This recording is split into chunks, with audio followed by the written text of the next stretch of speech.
기도하겠습니다. 살아계시는 우리 아버지 하나님, 오늘도 하나님의 귀한 백성들을 주의 전에 불러주신 은혜를 인해서 아버지 감사드립니다. 아버지 하나님, 저희들 참 구원받은 우리들, 이제 그리스도의 은혜와 저를 아는 지식에서 자라가기를 원하기 때문에 아버지 하나님, 또한 하나님을 사랑하고 말씀을 사모하기에 저희들 이곳에 모였습니다.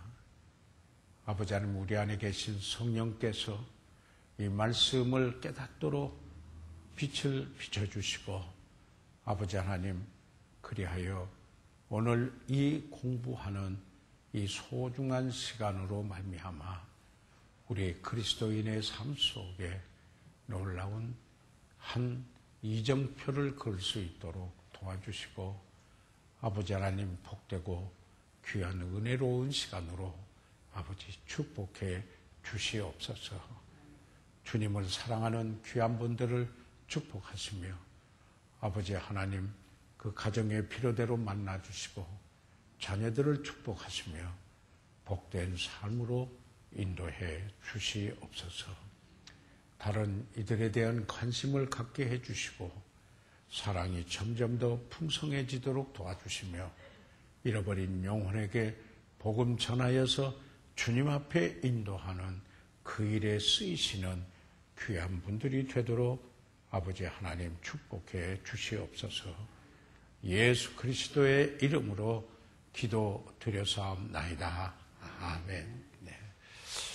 네, 그러시면은 저희들 오늘 여기 가지고 계시는 교한 중에 지난번에 우리가 서론적인 공부를 저희들이 좀 했습니다. 그리고 오늘은 여기 제2쪽에 있는 C번부터입니다. 맞죠? 오늘 이쪽에 있는 C번부터 저희들이 같이 공부를 해보도록 하겠습니다. 우리는 지난번에 하나님의 말씀이 구원이다. 하나님 말씀은 오류가 없으시다. 그 하나님의 말씀은 우리가 살아가는 데 삶 속에 유일한 권위요, 최후의 권위요, 우리 생활의 지침이 되는 말씀이다라는 것을 저희들 함께 생각을 했습니다. 그래서 그 실질적인 면에서 하나님 말씀이 어떤 역할을 하고 있는가 저희들이 지금 함께 이렇게 보면서 무엇보다도 우리가 거듭난 것은 하나님의 말씀으로 거듭났다. 우리가 성령이 우리를 거듭나게 하는 분이요, 말씀은 성령께서 사용하시는 거듭나게 하는 도구이다라는 것을 저희들이 함께 봤습니다. 우리가 그 은혜로 인하여 믿음으로 말미암아 구원을 얻었는데, 우리는 믿음은 들음으로, 들음은 그리스도의 말씀으로 말미암는다 하는 사실을 저희들이 함께 보면서 그 믿음은 하나님께서 말씀하신 대로 되리라고, 하나님을 믿는 믿음이요, 하나님께서 약속하신 그 말씀은 반드시 이루어지리라는 확신을 갖는 것이 바로 믿음이라고 하는 사실을 저희들 함께 나누었습니다. 그래서 C번에 이제 이어서 야고보서 여기 같이 한번 읽어보시죠. 시작. 야고보서 1장 21절은 하나님의 말씀이 능히 너희 영혼을 구원할 수 있다고 말합니다. 네, 야고보서 1장 21절에 있는 말씀을 저희들이 같이 한번 읽어보시도록 하겠습니다. 시작. 그러므로 모든 더러운 것과 넘치는 악을 내어버리고 능히 너희 영혼을 구원할 바 마음에 심긴 도를 온유함으로 받으라. 이렇게 말씀을 하고 있습니다. 하나님의 말씀은 능력이 있습니다. 하나님의 말씀은 능력이 있는데 무엇보다도 구원할 능력이 있다라는 사실을 저희들 기억해야 됩니다. 하나님 말씀이 우리를 구원할 능력이 있다면은 구원받은 우리들이 그 말씀으로 살아갈 수 있는 능력의 원천이 되기도 한다. 어떤 삶을 살아야 할 것인가를 원천이 되기도 한다라는 사실을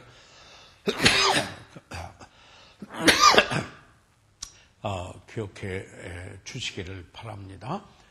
그래서 이 너희 영혼을 구원할 바 마음에 심긴 도를 온유함으로 받아라. 그래서 하나님의 그 말씀은 우리가 마음에 심기도록 받아야 되고 그런 말씀을 여기에 온유함으로 받아야 될 것을 여기에 말씀을 하고 있습니다.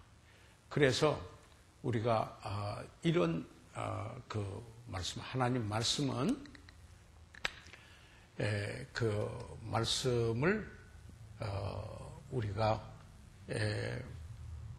우리의 마음에 심긴 도를 온유함으로 받는다라고 할 때 그 말씀을 받는 것은 이것을 내 것으로 받는다. 나에게 말씀하신 것으로 받는다. 그것을 영어에 그 internalize라고 하는 internalize, internal 여기에 N자가 하나 빠졌어요. N자, internalize. 네, 이것을 우리가 내면화한다. 이런 의미가 있는데요. 내면화한다. 그런데 이것을 다른 말로 말하면은 나의 것으로 삼는다. 그런 의미입니다. 그 말씀을 참 내가 마음에 심긴 도로 받았다 하는 것은 나에게 말씀한 말씀으로 내 것으로 받았다. 나에게 말씀하신 말씀으로 받았다. 그 다음에 그 말씀이 체화돼야 된다. 체화, 물론 이것을 이런 말을 쓰기도 하고 육화라고 하는 말로도 쓰기도 하죠. 이것은 incarnate, incarnate라는 말로서 성육신 할 때 사용되는 그런 말이죠. 성육신이죠. 이렇게 말씀이 육신이 됐다. 이것을 우리는 육화 또는 체화라는 말로 쓰기도 하는데 이것은 삶이 됐다 그 말입니다. 삶이 됐다. 나의 것이 된 그 말씀이 내 마음에 심긴 도, 그것을 온유함으로 여기에 받으라 이렇게 다시 말해서 겸손하게 순종하는 자세로 받으라 이런 말씀입니다. 다시 말해서 그렇게 받으면은 어떻게 되는가? 여기에 체화된다. 내 삶이 되는 것이다. 그래서 하나님의 말씀은 들을 게 있는 자는 들을지어다 이렇게 말했을 때 왜 그렇게 말씀했는가 하는 걸 여러분 생각을 해보시고 하나님의 말씀과 나와 어떻게 연관되어 있느냐 이것이 여러분의 삶의 변화를 일으키는 데 가장 중요한 요소인 것입니다. 그래서 우리가 예배에 대하여서 늘 말씀을 드리죠. 예배는 우리가 예배를 이야기할 때 예배는 명제적 정의는 이렇게 이야기를 합니다. 하나님의 그 모든 속성, attribute, 하나님의 모든 속성, 이 속성 중에는 비공유적 속성이 있고요. 그리고 공유적 속성이 있습니다. 그렇죠? 그러면은 비공유적 속성은 하나님에게만 있는 속성을 말하죠. 그분이 전능하시다. 그리고 그분은 모든 것을 다 아신다. 전지하시다. 이런 것이죠. 그분은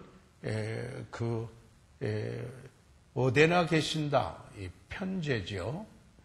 어디나 계신다. 그분은 영원하시다. 처음도 없고 시작도 없이 영원하시다. 그러나 하나님은 불변하시다. 이것은 하나님에게만 있는 속성이기 때문에 그 누구하고도 공유하지 않는 속성이라 그래서 하나님의 여기에 비공유적 속성이라는, 공유적 속성은 하나님은 사랑이시라. 우리가 사랑을 경험해서 우리도 그 사랑으로 사랑하게 됩니다. 그의 인자하심, 친절하심, kindness, 그의 긍휼하심 등등, 그의 오래 참으심 등등, 이런 것을 공유적 속성이라고 한다면은 예배에 대한 명제적 우리가 의미를 지금 보는 겁니다. 이런 하나님의 모든 속성에 대하여서 우리가 전인적으로 반응하는 것입니다.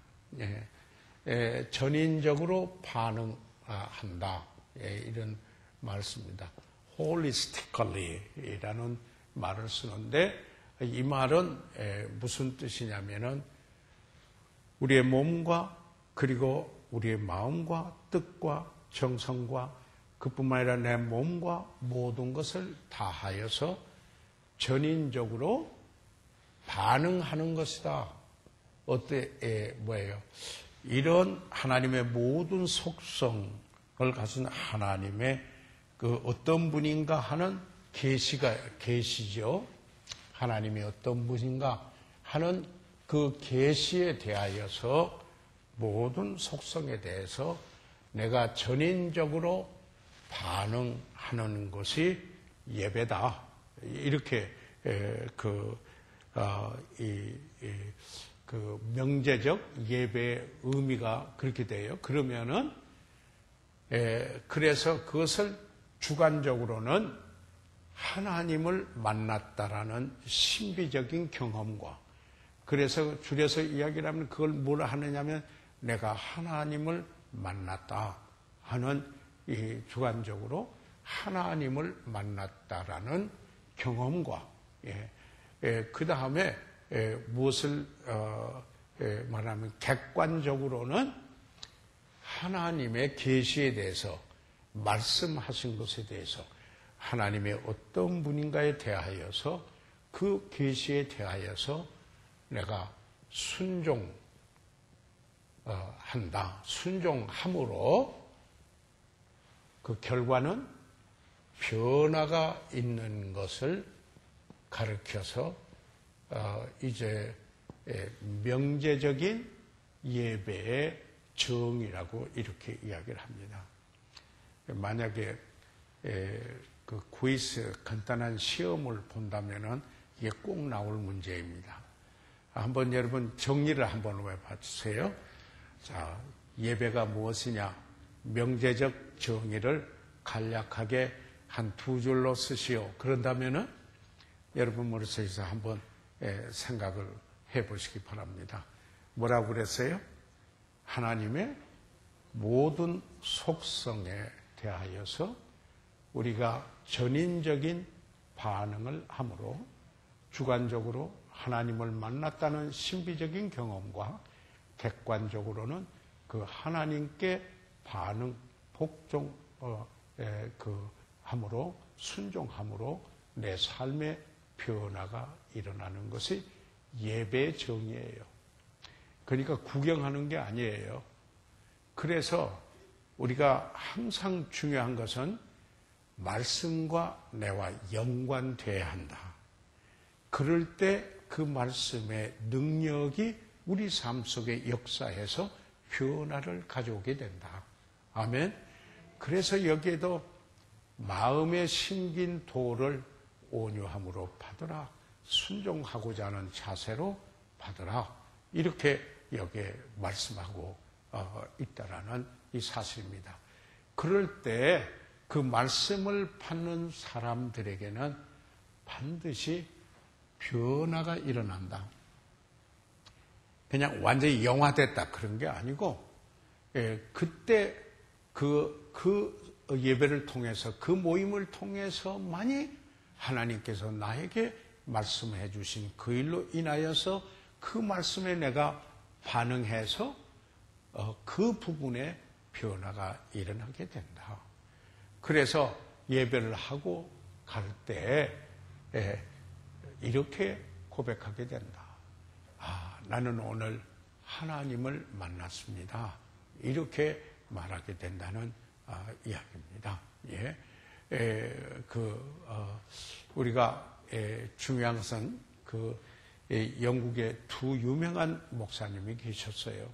두 목사님이 계셨는데 상당히 경쟁적으로 이렇게 성도들이 모이는 이런 곳이었어요. 그런데 차이가 있었어요.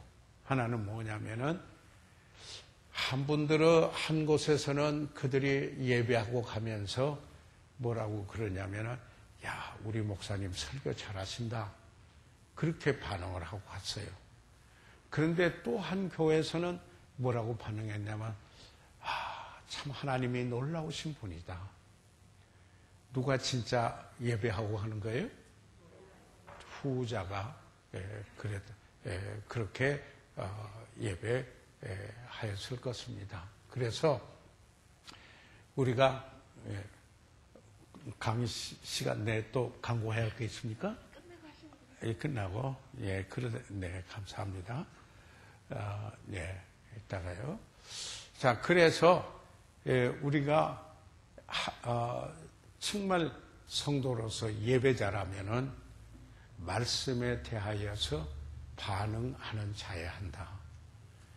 온유한 마음에 심긴 도를 온유함으로 받으면은 그게 구원하는 능력, 그 안에서 말씀이 역사한다라는 것을 꼭 기억해 두시길 바랍니다. 그래서 여러분이 매일 그 성경을 읽을 때에도 그냥 읽었다 하고 넘어가기 위하면은 그 횟수만 넘어가고 이럴 수도 있어요. 그렇지만 그때 정말 하나님의 임재하심을 경험하며 in the presence of God, 하나님의 존전에서 하나님이 지금 나에게 하신 말씀으로 받는다. internalize 한다. 내면화한다. 나의 것으로 삼아서 그래서 그것을 그 말씀에 순종함으로 육화, 체화가 돼서 내 삶으로 나타나서 하나님의 말씀의 능력이 역사하는 것입니다. 물론 이것은 성령께서 그 말씀을 통해서 역사하시는 능력이 되는 겁니다. 그래서 우리는 항상 지식으로만 남아있는가 하고 마음에 심긴 도로 온유함으로 받는가 하고 차이가 있다 하는 것을 여러분 기억해 두시길 바랍니다. 나와 연관해서 나의 것으로 받아야 된다. 무엇을요? 하나님의 말씀을. 여러분이 듣거나 여러분이 읽거나 여러분이 공부하시거나 여러분이 묵상할 때 그렇게 하면은 엄청난 변화가 옵니다. 즉 그리스도의 은혜와 저를 아는 지식에서 자라가게 된다고 하는 사실을 여러분 꼭 기억해 두시기를 바랍니다. 그러면은 그때 그 말씀, 본 말씀이 의미가 있어집니다. 예, 자기 것이 돼서 삶이 된다 이 말입니다. 제가 또 한 얘기 또 하고 또 한 얘기 또 하죠. 왜요? 중요하기 때문에 교육은 반복되는 학습이다. 네, 교육은 reputation이다. 네, 자 그래서요 로마서 1장 16절에 복음은 믿는 자에게 구원을 주시는 여기에는 없어요. 로마서 1장 16절 옆에 적어놓으시면 괜찮아요. 그 믿는 자에게 구원을 주시는 하나님의 능력이 된다. 복음은요. 기억해 주시기 바랍니다. 자, 그래서 그 다음에 D번으로 왔어요. D번으로 저희들 같이 한번 읽어보시도록 하겠습니다. 시작. 고린도전서 15장 바울은 복음을 다음과 같이 네 부분으로 요약하고 있습니다. 자, 여기에 그 성경은 우리가 이렇게 말할 수가 있습니다. 성경은 복음을 말하고 있다. 그러니까 성경을 볼 때 우리가 어떻게 성경을 보느냐? 구속사적인 하나님께서 우리를 구원하신 그런 관으로 여기에 성경을 바라다 보느냐, 아니면은 다른 각도로 보느냐에 따라서 달라요. 그래서 이것을 구속사적 라는 말을 써요. 그 말은 우리가 그리스도의 피로 말미암아 구속, 곧 죄 사함을 받았다 했을 때 구속에, 감옥에 가는 구속이 아니죠. 그러니까 redemption, redeem, 속죄 받은 이런 그 사관으로 성경을 바라다 본다면은 성경 전체는 복음을 이야기를 하고 있다라는 것입니다.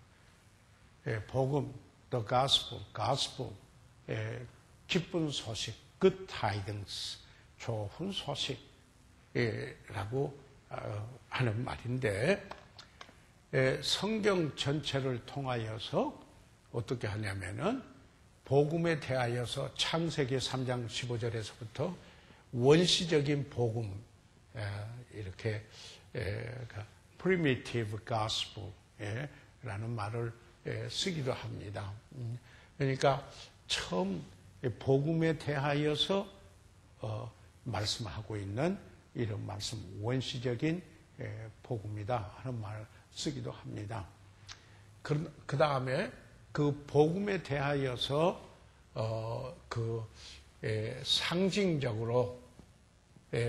상징적 내지는 그 모형적으로 타이플로지 모형 어떤 타입 또는 심볼이라고 이렇게 얘기했는데 모형적으로 이랬다면 복음을 이야기했다. 복음을 이야기했다. 여러분이 보게 되면은 성막을 가서 공부를 하다가 보면 전부가 이 복음과 연관되어 있는 이야기거든요. 그래서 거기에 드려지는 번제가 바로 예수 그리스도의 십자가의 죽으심을 모형하고 상징적으로 나타나는 것이다. 이렇게 성경 전체에 그뿐만 아니라 여기에 예언적으로 말했다. 예언적으로 이사야서 53장 이사야서 보면은 700년 후에 예수님께서 오셔서 하실 그 일을 여기에 미리 말했다.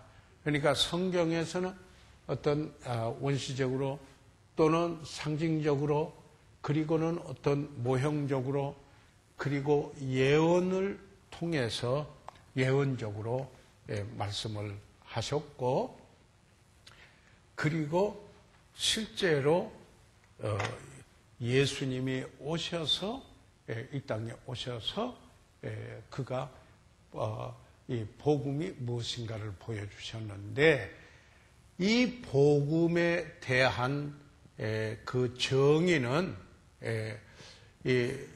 그 고린도전서 11장 여기 1절로부터 5절까지 있는 여기에 4절까지 있는 말씀에서 복음의 정의를 저희들이 찾아볼 수가 있다 하는 것을 알 수가 있습니다. 자, 그러면은 왜 제가 이런 설명을 하였는가? 그 다음에 보시면 돼요.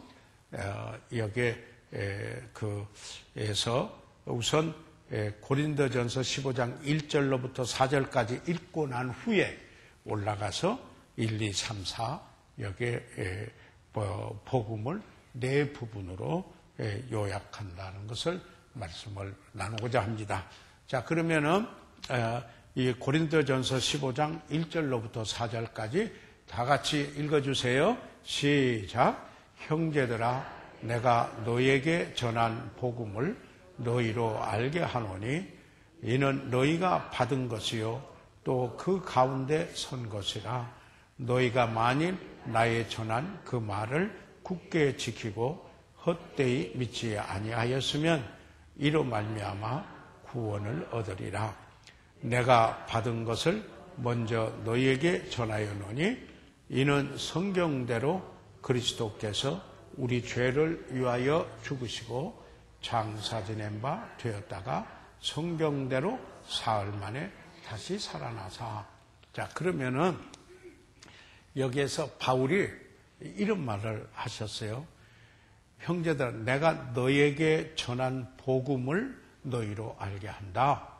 그런데 그것은 이는 너희가 받은 것이요 그 가운데 선 것이며, 고린도인들에게 여러분들이 지금 여기에 이 복음을 받았고 이것은 내가 너에게 전한 복음, 그래서 그걸 복음을 받았고 그 복음 위에 섰는데 너희가 말한 나의 전한 그 말을, 그 복음을 굳게 지키고 헛되이 믿지 아니하였으면은 이로 말미암아 구원을 받는다.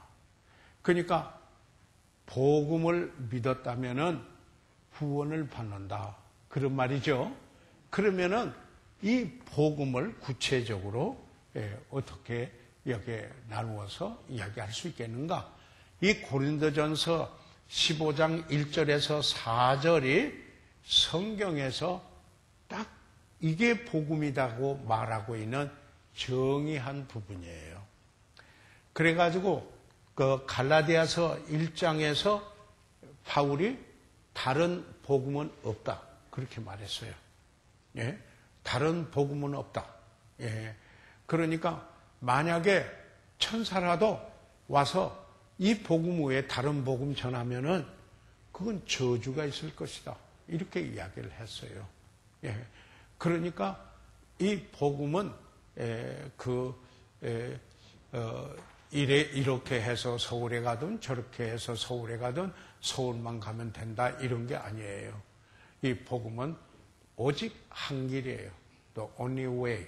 예수님께서 내가 곧 길이요 진리요 생명이니 나로 말미암지 않고는 아버지께 올 자가 없나니라 했을 때 유일한 길인 것처럼 예수님만을 통해서 여기에 그 하나님께 나갈 수 있는 것처럼 구원받는 그것이 딱 다른 복음은 없다. 즉 여기에 말하고 있는 이 한 복음이다. 이것을 여기에 말하고 있는 겁니다. 그러니까 다른 걸 이야기하면은 허튼 거예요. 이 바탕을 해서 이 복음에 합당하여 맞는 그 바탕 위에서 우리는 모든 그리스도인의 삶과 여러 가지를 다 이야기할 수 있다라는 것을 여러분 꼭 기억해 주시길 바랍니다. 자, 그래서 여기 네 부분으로 나누어요. 첫째, 뭐라고 그랬어요? 성경대로. 보세요. 그러니까 이 복음은 성경대로 처음에 창세기에서 원시적인 그 모양으로 레위기에서 상징의 모형적인 것으로 선지서를 통하여서 예언적인 의미로 그리고 또 역사서에서도 그 하나님의 그 복음을 일어나는 사건들을 기록했을 때 하나님의 은혜를 나타내 보이는 이를테면 무비보셋의 이야기 등등 이런 것들을 우리가 볼 때 이게 전부 그리고 또 선지자들의 예언을 통해서 이사야서 53장 같은 데는 여러분 보게 되면은 그가 와서 정말 우리의 죄를 지시고 십자가에 죽으실 것이라는 그래서 그가 우리 죄를 도말하신다 하는 예언적으로 복음을 이야기를 했어요. 그러니까 그게 실제로 뭐예요? 성경대로라는 겁니다.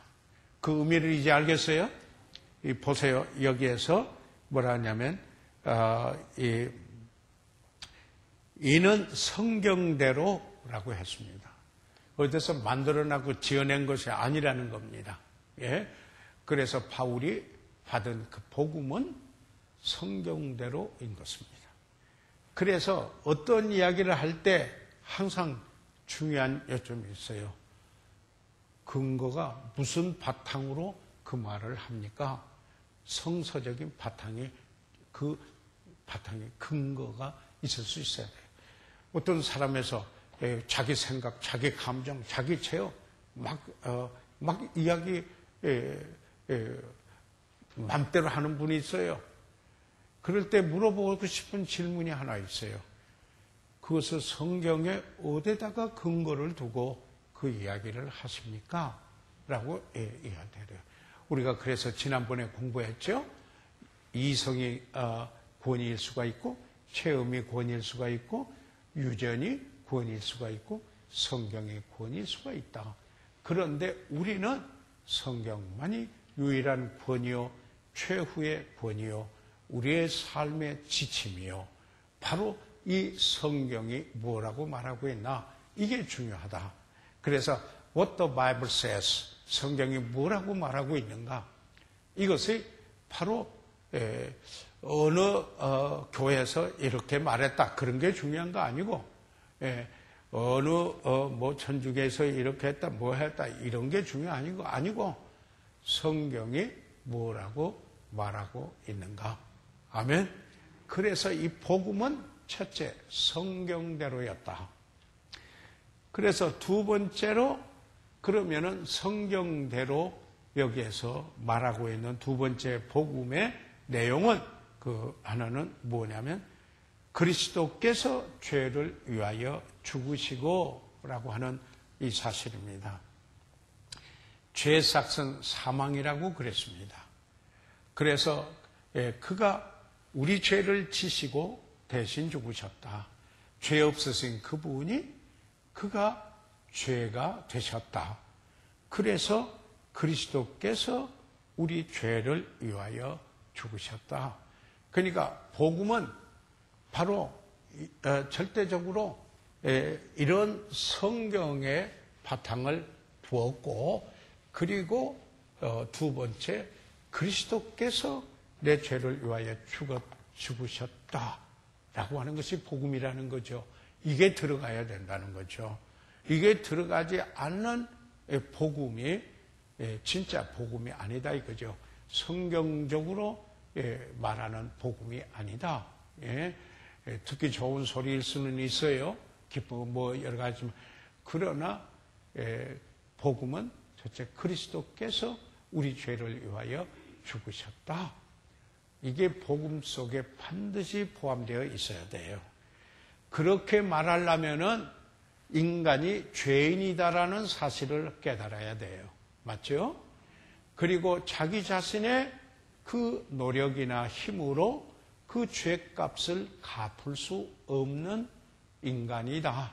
그의 우리가 아직 연약할 때에 우리가 아직 죄인 되었을 때에 우리가 하나님의 원수 되었을 때 로마서 5장 6절, 8절, 10절 이렇게 그랬을 때 그리스도께서 우리를 위하여 죽으심으로 하나님의 사랑을 확증하셨다.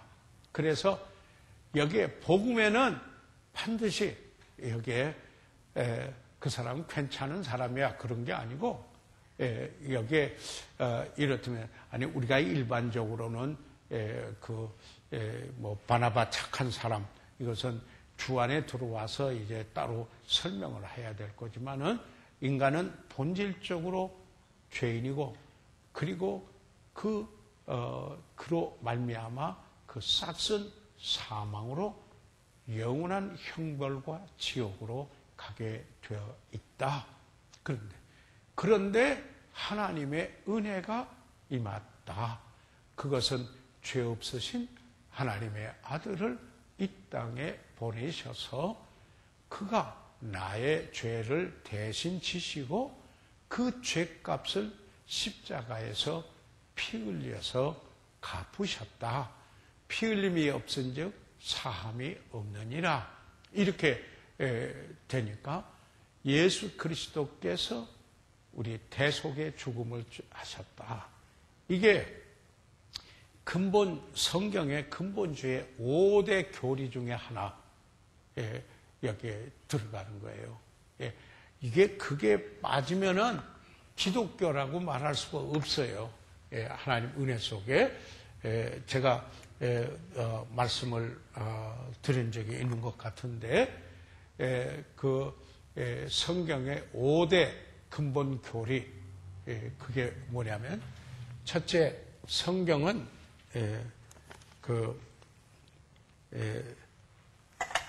무오하다. 잘못된 것이 없다. 성경의 무오설이에요. 무오.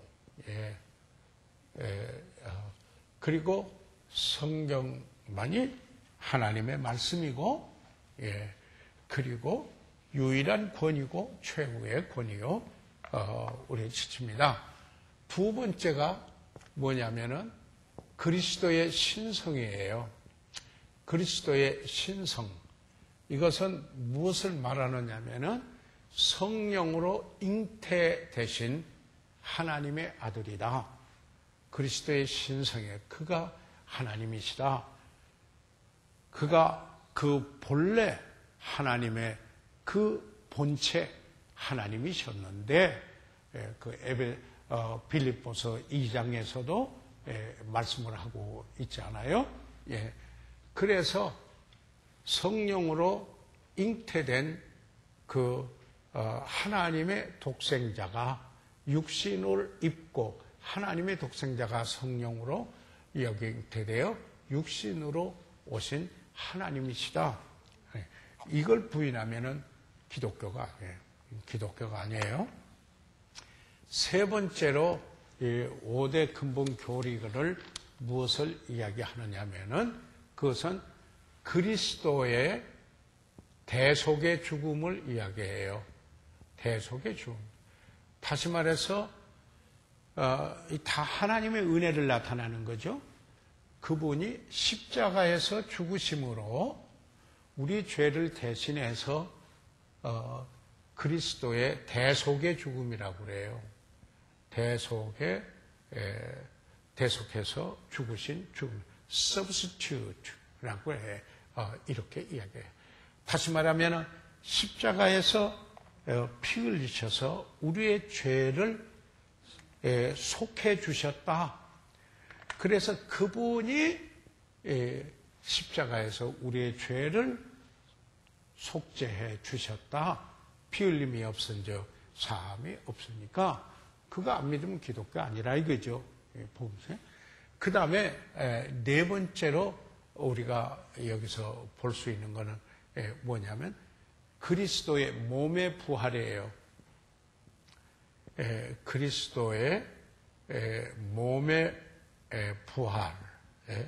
이 말은 그분이 사상적으로만 부활했다. 그런 게 아니고 이념적으로만 부활했다.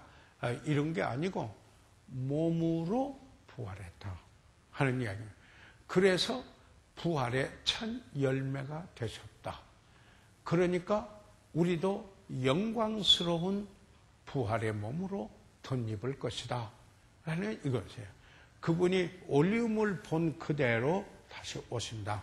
그런데 그래서 여기에 그리스도의 몸의 부활이요. 어떤 그 이념의 부활이 아니라 사상적인 부활이 아니고 그게 아니고 실제 몸의 부활이다. 다섯 번째 뭐냐면은 그리스도의 임박한 재림, imminent, 임박한 재림. 주님은 올리움을 받은 그 사이로 언제든지 오실 수 있다. 초대 그리스도인들이 인사하는 게 뭐였어요? 마라나하다 그랬어요. 주께서 다시 오신다. 이게 그들의 그 인사였어요. 그래서 주님의 다시 오신다라는 신앙이었어요.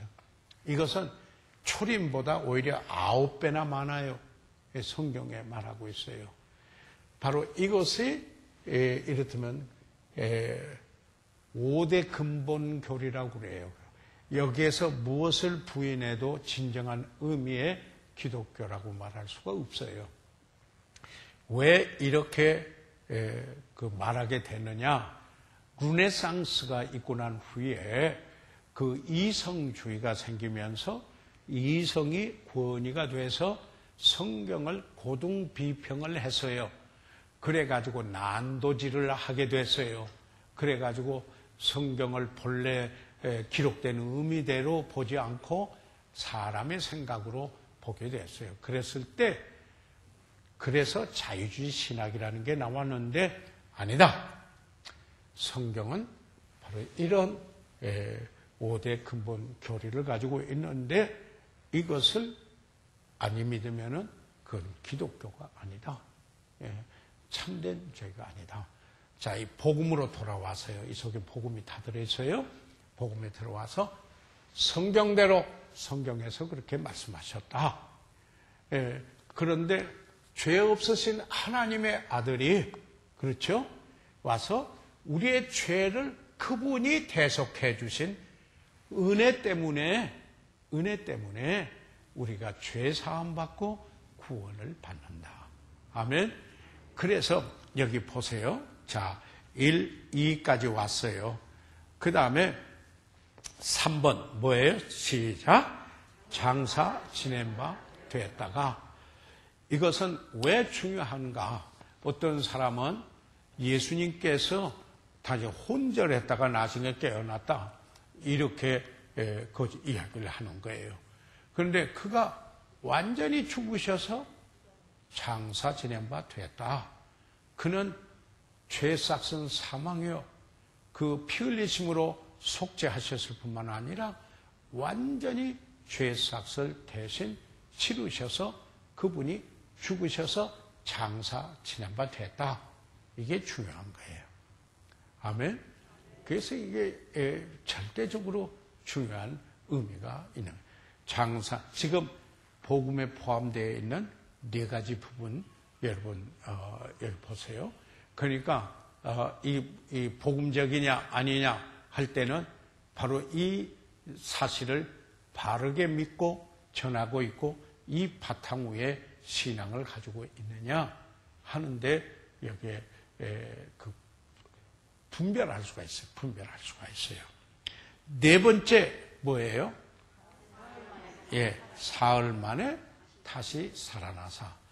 그러면은 죽으셨다가 살아나지 않았으면은 그분이 죄 없으신 분이었다라는 사실을 하나님의 아들이라는 사실을 선언하고 말할 수가 없었어요. 그래서 성경에 declare 했다. 그가 부활하심으로 하나님의 아들이심을 나타내 보이셨다.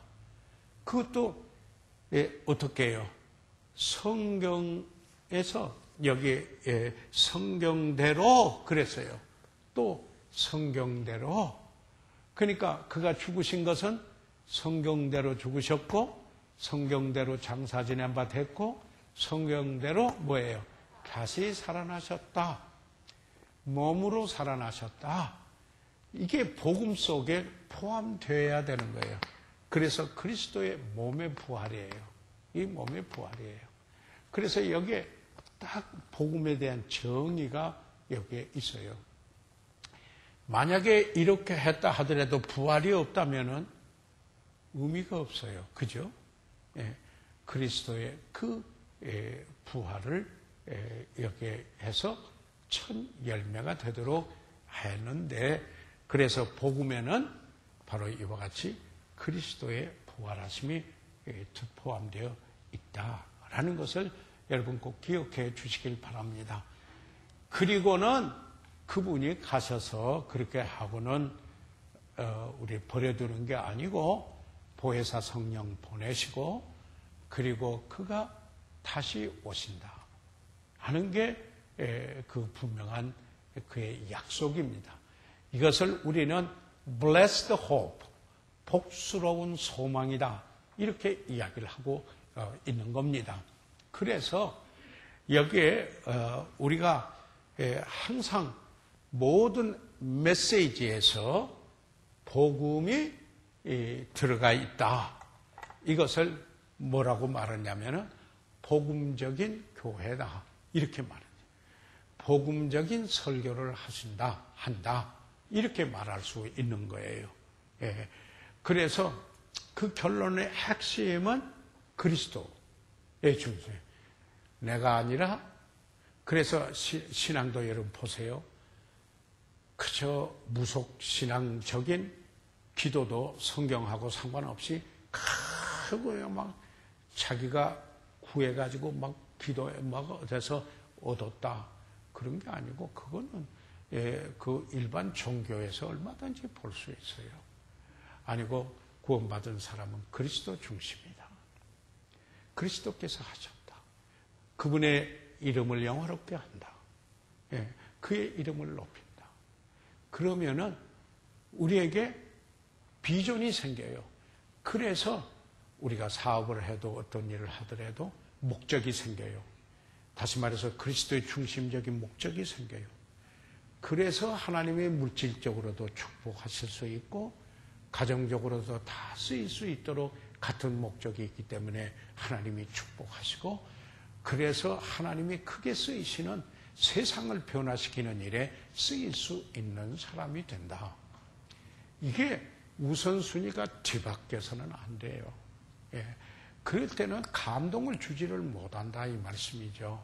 감동을 주지 못해요. 그래서 저희들이 여기에 그 성경의 5대 근본교리, 이것을 근본주의라고도 해요. 그래서 바로 성경에 여기에 바로 다른 복음은 없다.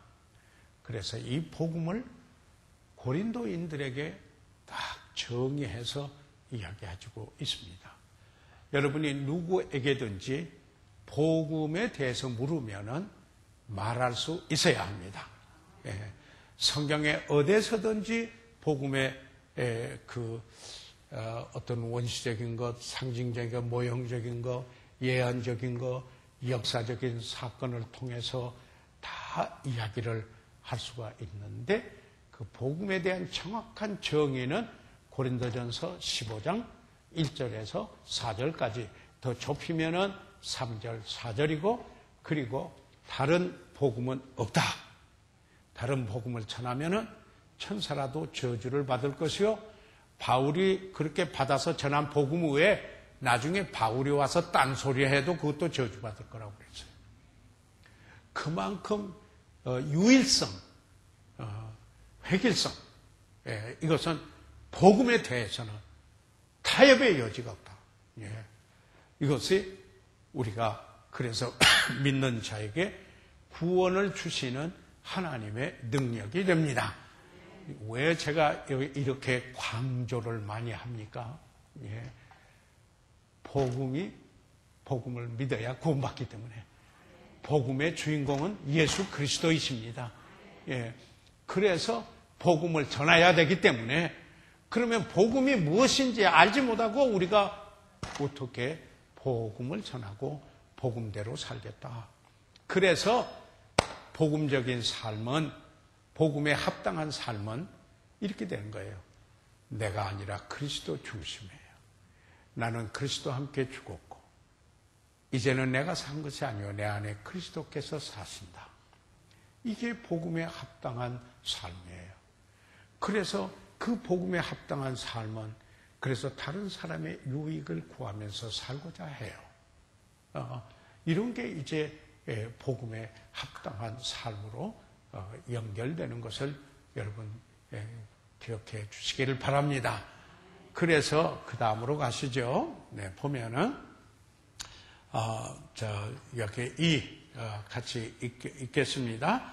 시작. 당신은 성경이 말하는 죄와 당신의 상태 그리고 하나님의 구원의 계획에 대하여 반드시 믿어야 합니다. 예, 여기에 보면은 그래서요. 이걸 정리를 하면 그냥 이래요. 첫째, 죄인인 것을 깨달아야 한다. 죄인인 것을 알아야 한다. 둘째, 죄의 싹은 사망이다라는 것을 알아야 한다. 그런데 셋째, 하나님의 큰 사랑, 그 은혜가 있어서 바로 예수 그리스도께서 대속해 주셨다 하는 것이죠.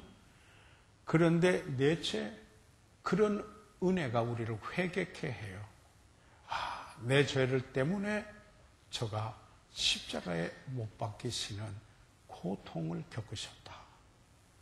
그 내 죄 때문입니다. 내가 참 죄인이었습니다 하고 죄에서 돌아서면서 죄인인 것을 말하고 그 은혜를 받아들여 예수 그리스도를 구주로 믿게 돼요.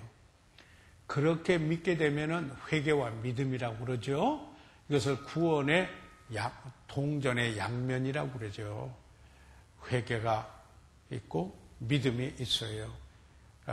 그 회개가 없는 믿음은 변화가 없고 믿음이 없는 회개는 더 상황이 나빠지고 말아요. 그래서 여기에 그 하나님께 대한 회개와 예수 그리스도에 대한 믿음을 가지면은 그게 그래서 내 마음속에서 주님이라고 구주로 부르게 돼요. 속에 있는 것이 입으로 나와서 부르게 된다라고 하는 사실입니다. 그래서 우리가 누구든지 주의 이름을 부르는 자는 구원을 얻으리라. 진정한 의미를 이야기하는 그냥 어떤 사람들이 막 주여 주여 주여 뭐 만세 삼창하듯이 주여 삼창 꼭 그렇게 해야 구원을 받는다 그런 게 아니에요. 요즘은 만세 삼창하듯이 주님을 세 번 부르는 게 모임에 많은 유행이 돼 있어요. 물론 삼위일체 하나님 이런 저기도 되겠지만은 지나치게 의식화돼서는 안 되겠다.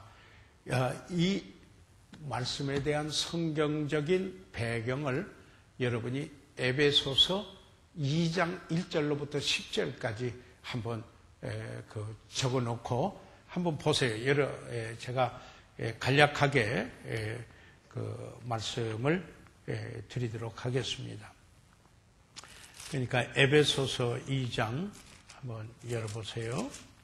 에베소서 2장에 열어보시면은 2장 이렇게 말해요. 1절 너희 허물과 죄로 죽었던 너희를 살리셨도다. 그러니까 구원은 뭐냐면은 허물과 죄로 영어 성경에는 허물과 죄 가운데 있었던 우리를 그래서 영적으로 죽었었다. 여기에 완전히 죽었다라는 건 분리라는 개념인데 하나님의 생명에서 분리되어 있었는데 영적으로 그런데 새 생명을 얻었다. 살아난 것이다. 이게 구원이에요. 그래서요 우리가 죽을 수밖에 없는 것보다는 그걸 육체적인 몸에 해당되는 거죠. 실제는 이미 죽었다 그랬어요. 하나님의 생명이 없는 것은 영적으로 죽어 있는 거예요. 그래서 성경에 정확하게 말하면은 죽을 수밖에 없는 내가 아니라 이미 죽었던 나를 살리셨다라는 게 보다 더 정확해요. 그런데 한국에 이상한 문화가 생겨가지고 성경에는 이미 죽었는데 죽을 수밖에 없는, 물론 이제 좀 넓혀 생각한다면 몸의 죽음을 의미한다 하지만 여기에 영적인 의미가 깊숙하게 맞지를 않아요. 그러니까 좀 성경을 기도를 할 때 열어놓고 기도와 덮어놓고 하지 말고 그 말은 성경적으로 기도하는 거, 그래서 성경을 공부하고 알아야 돼요.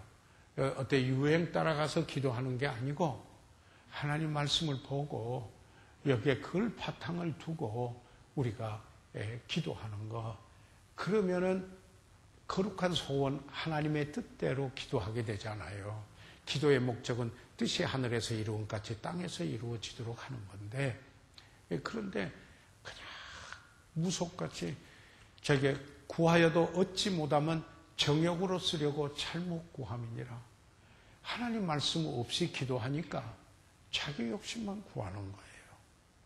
그래서 정말 하나님 말씀 열어놓고 참 하나님의 성령의 그 말씀에 감동하신 가운데 기도하면은 그 기도가 능력 있는 기도가 돼요. 능력 있는. 그래서요, 보세요. 허물과 죄로 죽었던 너희를 살다. 그때 언제예요? 죽었을 때 그 말이에요. 이 말은요, 2절에 보세요.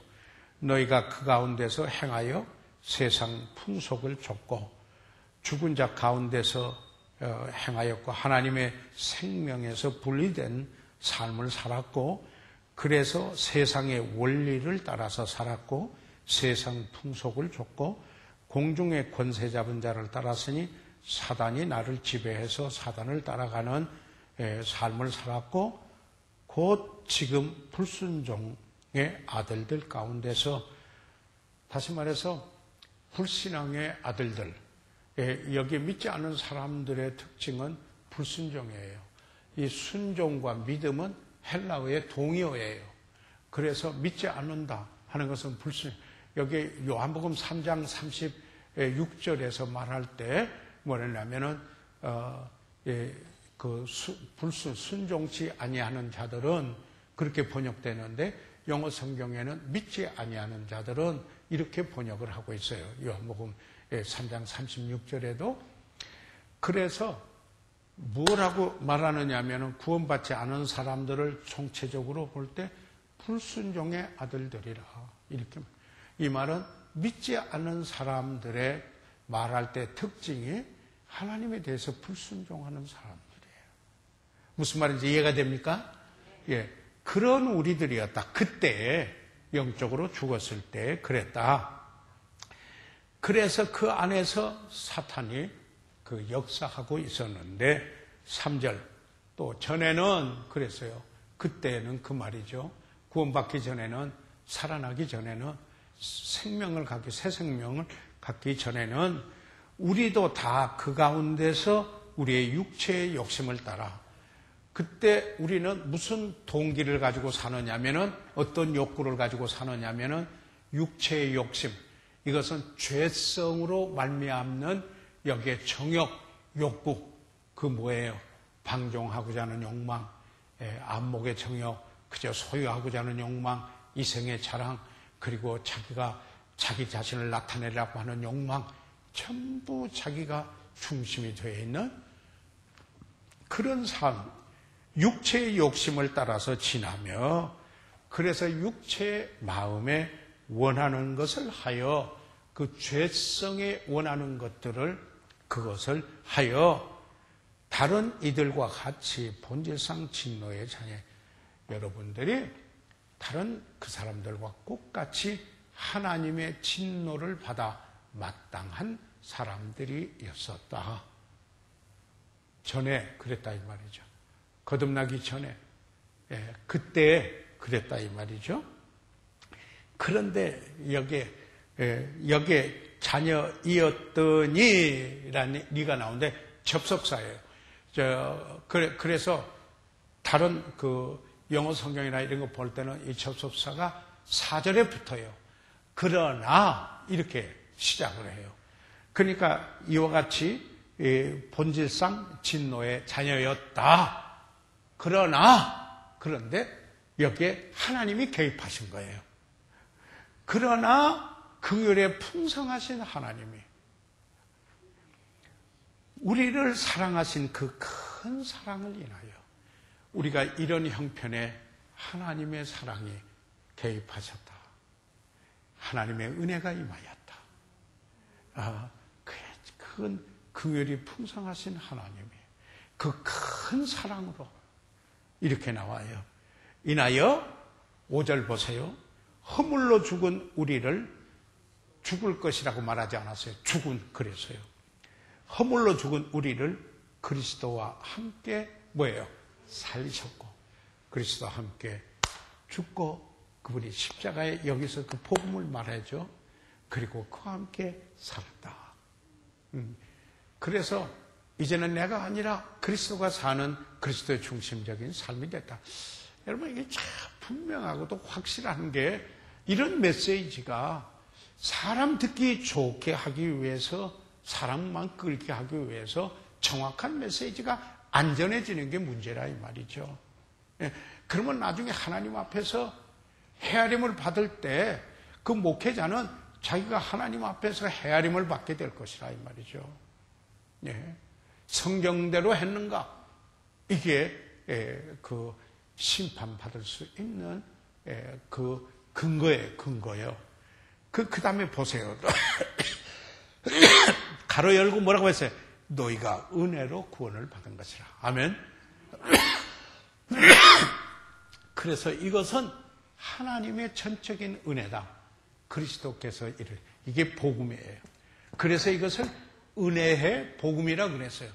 바울이 뭐라고 했어요? 사도행전 20장 24절에 내가 은혜의 복음을 전하려 하면은 나의 생명을 조금 더 귀한 것으로 여기지 아니했다. 이렇게 말하고 있어요. 그 복음의 귀중성. 이것을 생각을 해보시기 바랍니다. 그래서 조금 보세요. 뛰어가지고 그 다음에 여기에 8절에 너희가 그 은혜를 인하여 믿음으로 말미암아 구원을 얻어나니 우리가 봤지요 방금요. 이것이 너희에게서 난 것이 아니요 하나님의 선물이라. 행위에서 난 것이 아니니 이는 누구든지 자랑치 못하게 함이니라. 은혜 때문에. 그래서 내가 믿음으로 구원받았고 내 행위로 구원받은 거 아니고 내가 잘나서 구원받은 거 아니고 이건 하나님의 선물이었다. 그래서 이것은 나를 자랑할 것이 아니고 주님이 하신 일을 자랑할 일이다. 이게요. 그런데 많은 분들이 문제가 간증도 그래서 3인칭으로 하는 게 좋아요. 주님께서 이렇게 했다. 그런데 많은 사람이 너무 1인칭으로 간증을 많이 해요. 내가 이랬다 이렇게 했다. 주님은 저만큼 간데 그건 간증이 아니에요. 간증은 주님이 하신 것을 내가 말할 때 그 증인 그대로를 말하는 것이 되는 거예요. 그래서 이게 참 은혜를 아는 분들은 그래서 겸손하고 감사가 있게 됩니다. 이것만 하고 마칠게요. 10절에 우리는 그의 만드신 바라. 그래서 우리가 구원받으면은 His masterpiece, 그의 걸작품이라고 그랬어요. 새로운 피는 걸작품. 여러분과 나는 하나님의 작품입니다. 아멘? 그렇게 안 믿어져요? 믿으시기 바랍니다. 하나님께서 만드신 걸작품이라는 이 사실을.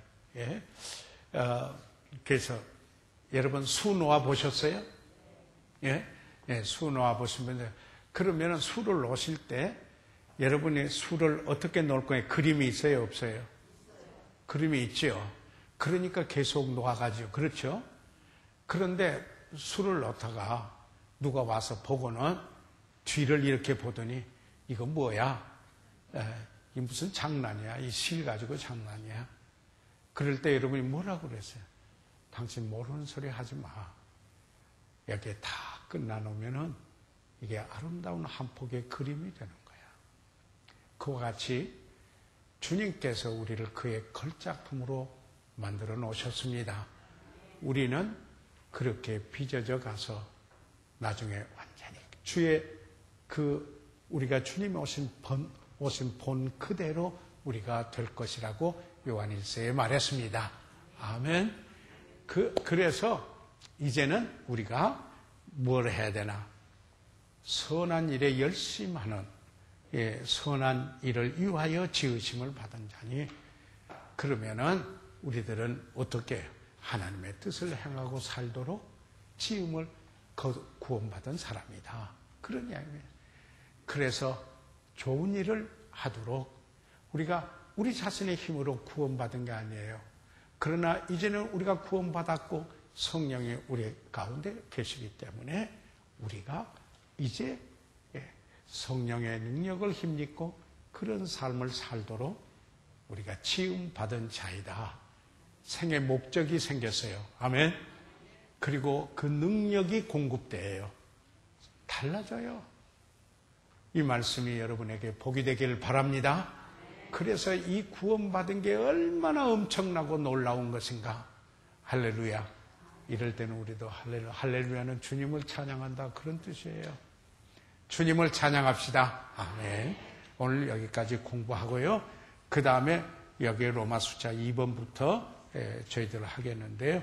오늘 처음 오신 분이 계신데 우리 신년이 자매님 인도로 조명옥 씨께서 처음 오셨는데 어디 계세요? 네, 여러분 박수 한번 해드리세요. 예, 반갑습니다. 예, 감사합니다. 잊지 마시고요. 주일날 예배를 위해서 기도하시고 참여해 주시길 바라고요. 서로 간에 그 병약한 분들이나 어려움이 있는 분들을 위해서 기도해 주시고 선교사님들을 위해서 또 우리 대학교 전국 친교회를 위해서도 기도해 주시기 바랍니다. 기도하고 마치겠습니다. 살아계시는 우리 아버지 감사합니다. 오늘 구원받은 주의 백성들이 하나님의 말씀을 사모해서 오늘 이렇게 모였습니다. 우리는 오늘 여기에 그 하나님의 말씀이 믿는 자에게 구원의 능력이 됨을 저희들이 공부하면서 그 구원의 능력이 될 수 있는 그 복음을 저희들 함께 나눴습니다. 아버지 하나님, 우리가 그 복음을 믿었을 뿐만 아니라 이제는 그 복음을 전하는 자가 되게 하여 주시옵소서. 이 복음이 실체가 되도록 도와주셔서 내 중심이 아니라 그리스도의 중심으로 은혜 입은 자로 살게 도와주시옵소서. 아버지여, 여기에 모이신 사랑하는 이들을 축복하시옵소서. 예수 그리스도의 이름으로 기도드려 사옵나이다. 아멘. 이상 마치겠습니다.